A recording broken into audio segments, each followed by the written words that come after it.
નમસ્કાર, હું doctor Hema Patel, સદભાવના hospital Morbi.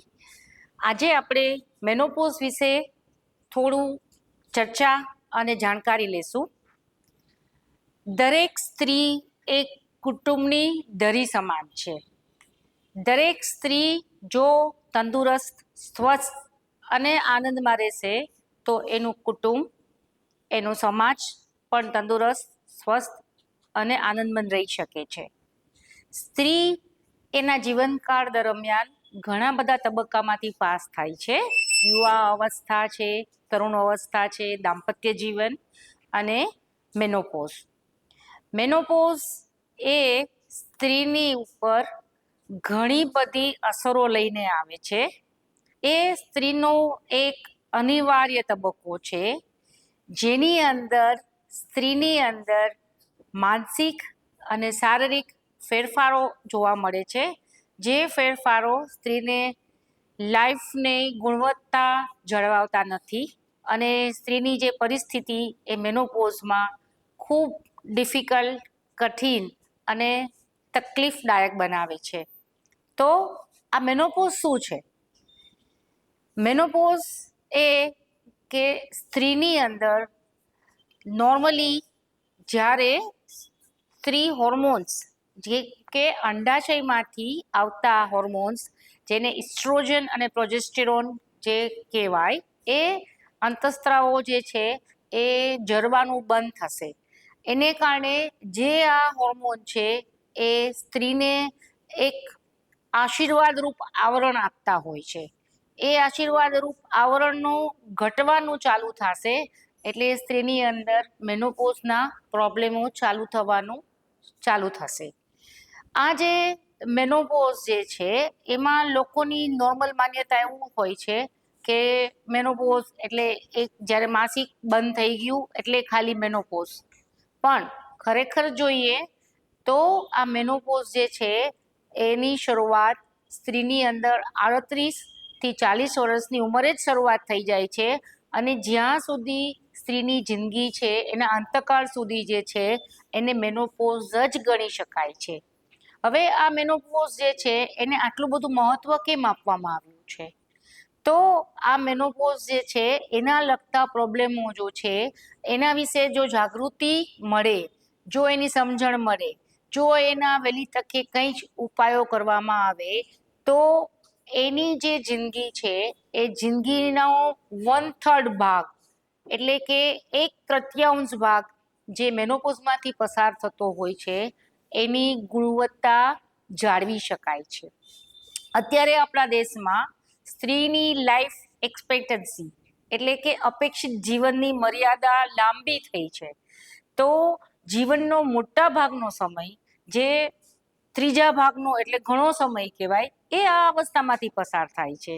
અને આ અવસ્થામાં જો તમે આ મેનોપોઝ વિશે કોઈ પગલાં ન લ્યો તો એ પરિસ્થિતિને સ્ત્રી માટે પાછળની જિંદગીને આગળ ઉપર સારી રીતે ગુણવત્તાભર જીવવા માટે ખૂબ મુશ્કેલ બનાવે છે. હવે આપણે જે વાત કરી કે મેનોપોઝ જે છે એ નોર્મલી 38 થી 40 વર્ષની ઉંમરથી જ શરૂઆત થતી હોય છે. તો એને આપણે 3 તબક્કામાં વહેંચી શકાય. પહેલો તબક્કો જે છે એ પેરીમેનોપોઝ, કે જે નોર્મલી 38 થી 40 વર્ષની આજુબાજુમાં ચાલુ થઈ શકે છે. બીજો તબક્કો છે મેનોપોઝ અને ત્રીજો તબક્કો છે પોસ્ટમેનોપોઝ, એટલે કે એ 50 વર્ષથી જીવનના અંતકાળ સુધીનો જે પણ છે એને પોસ્ટમેનોપોઝ કહેવાય. આ 3 તબક્કા જે છે એ ત્રણેય તબક્કામાં સ્ત્રીની અંદર જે ફેરફારો થાય છે એ ફેરફારોને અગેઇન આપણે 2 ફેરફારોમાં વિભાજિત કરી શકીએ. નજીકના ગાળામાં થતા ફેરફારો અને લાંબા ગાળા દરમિયાન થતા ફેરફારો. હવે નજીકના જે ફેરફારો છે એ લગભગ 38 થી 40 ઉંમર પછી ચાલુ થતા હોય છે. એ જે ફેરફારો જે છે એ અંડાશયમાંથી જે હોર્મોન્સ ઘટવાનું ચાલુ થાય, તો એ હોર્મોન્સ છે એ એકી સાથે ઘટતા નથી, પણ એની અંદર વધઘટ થઈ અને છેલ્લે એ ઘટવાનું ચાલુ થાય. એ દરમિયાન થતા ફેરફારો જે કહેવાય એને આપણે ટૂંકા ગાળાના ફેરફારો કહેવાય. એ ટૂંકા ગાળાના જે ફેરફારો છે એની અંદર પહેલો ફેરફાર થાય તો દરેક સ્ત્રીની કમ્પ્લેન હોય છે કે માસિકમાં અનિયમિતતા. માસિક ઘણાને વહેલું આવે, કોઈકને ચડીને આવે, કોઈકને વધારે આવે, કોઈકને ઓછું આવે, તો કોઈકને જે છે દુખાવા સાથે આવે. તો માસિકમાં જે ફેરફારો છે એ એક પહેલો ફેરફાર સ્ત્રીની અંદર ખબર પડે છે. બીજું જે ફેરફારો છે એ છે માનસિક ફેરફારો. સ્ત્રીના સ્વભાવમાં, મૂળમાં ફેરફારો જોવા મળે છે. સ્ત્રીની જિંદગીમાં કંટાળો આવે, ઊંઘના પ્રોબ્લેમો થાય, મગજ ચીડિયો થઈ જાય, કારણ વગર રડવું આવે, કારણ વગર ગુસ્સો આવે, અને મૂળમાં ક્યારેક મજા આવે, ક્યારેક ન મજા આવે.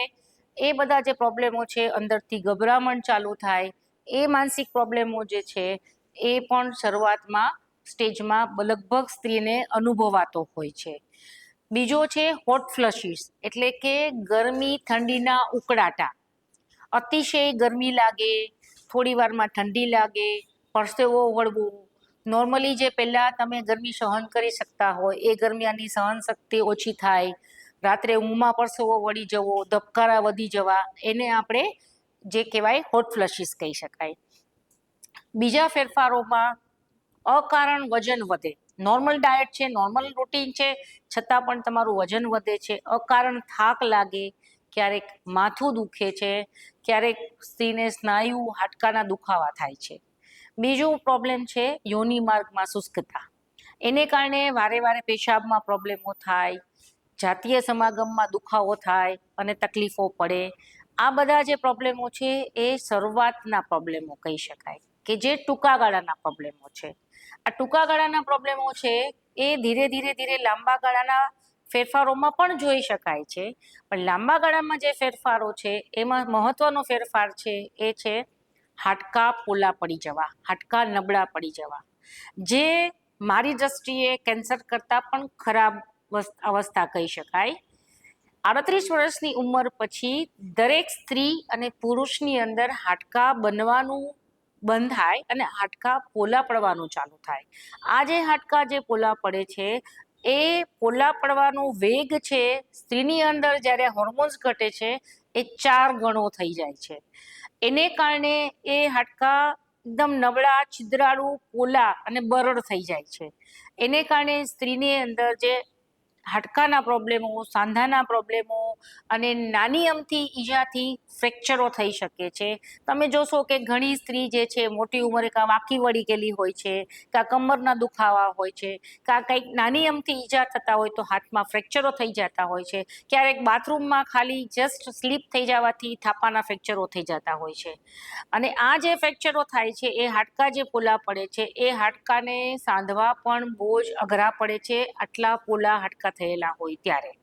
એટલે આ જે હાડકાં પોલા થઈ અને પછી જે સ્ત્રી પથારીમાં રહે છે એનું જિંદગીનું જીવન ધોરણ છે એ બહુ જ ખરાબ હોય છે. એને બીજા ઉપર જ ડિપેન્ડન્ટ રહેવું પડતું હોય છે. અને આ હાડકાં પોલા પડવાને આપણે સાયલન્ટ રોગ કહેવાય, કેમ કે ત્યાં સુધી સ્ત્રીને કાંઈ બીજી તકલીફ જ નથી, એટલે એમ જ કહેશે મને કંઈ તકલીફ જ નથી. પણ જ્યારે ફ્રેક્ચર થાય ત્યારે જ ખબર પડે. તો એ ફ્રેક્ચર થવા સુધીની શું રાહ જોવાની છે? તો એના માટે તમારે પહેલાંથી જ અવેરનેસ કે જાગૃતિ હોવી જોઈએ કે મારા હાડકાં જે છે એ પોલા પડે એની પહેલાં જ મારે એ ન પડે એના માટેના પગલાં લેવા જોઈએ. બીજો જે છે તકલીફ લાંબે ગાળે થતી છે એ છે સ્ત્રીની અંદર બીપીનો પ્રોબ્લેમ થવો, કોલેસ્ટેરોલનો પ્રોબ્લેમ થવો, થાઇરોઇડનો પ્રોબ્લેમ થવો, અને એને કારણે હૃદય રોગના જોખમો તેમજ જે પક્ષઘાત કહી શકાય, લકવાના પ્રોબ્લેમો જે છે એ પણ વધી જાય છે. તો એ એક પ્રોબ્લેમ થયા પછી એનો કોઈ સચોટ ઈલાજ નથી. એને માટે પછી જે રાહત પૂરતી જ સારવાર થઈ શકે. સાથે સાથે તમને મગજની અંદર પણ એની અસરો થતી હોય છે. ઉંમર અને હોર્મોન્સ ઘટવાને કારણે યાદશક્તિમાં ફેરફાર થવો, વિચાર શક્તિમાં ફેરફાર થવો, સ્મૃતિભ્રંશ થવું કે જેને અલ્ઝાઇમર્સ કહી શકાય છે. આ બધા ફેરફારો જે છે એ સ્ત્રીની અંદર અચૂક થવાના છે. પણ એ ફેરફારો જ્યારે આવે છે ત્યારે આપણને ખબર પડે છે ત્યારે ઘણું મોડું થઈ ગયેલું હોય છે. અને આ પરિસ્થિતિમાં ન આવવું હોય તો એના માટે આ તકલીફો ગમે તેને થઈ શકે, મને, તમને, ગમે એને. તો એના માટે શું કરી શકીએ આપણે? પરિસ્થિતિ આવ્યા પછી જે ઈલાજ છે એ બહુ જ નહિવત ઈલાજ છે. અને પહેલાનો જે સારવાર, એના પહેલાની જાગૃતિથી આપણે આ પરિસ્થિતિમાંથી બહુ જ સારી રીતે બચી શકીએ છીએ. તો આ જે પ્રોબ્લેમ છે એ પ્રોબ્લેમ પહેલા દરેક સ્ત્રીએ સમજવાની જરૂર છે કે આવતી જિંદગીમાં 5 થી 10 વર્ષ પછી આ પ્રોબ્લેમમાં ન જવું હોય તો મારે અત્યારથી જ જાગવું પડશે. મારે પાણી પહેલા પાળ બાંધવી પડશે. આ જે હોર્મોન્સ છે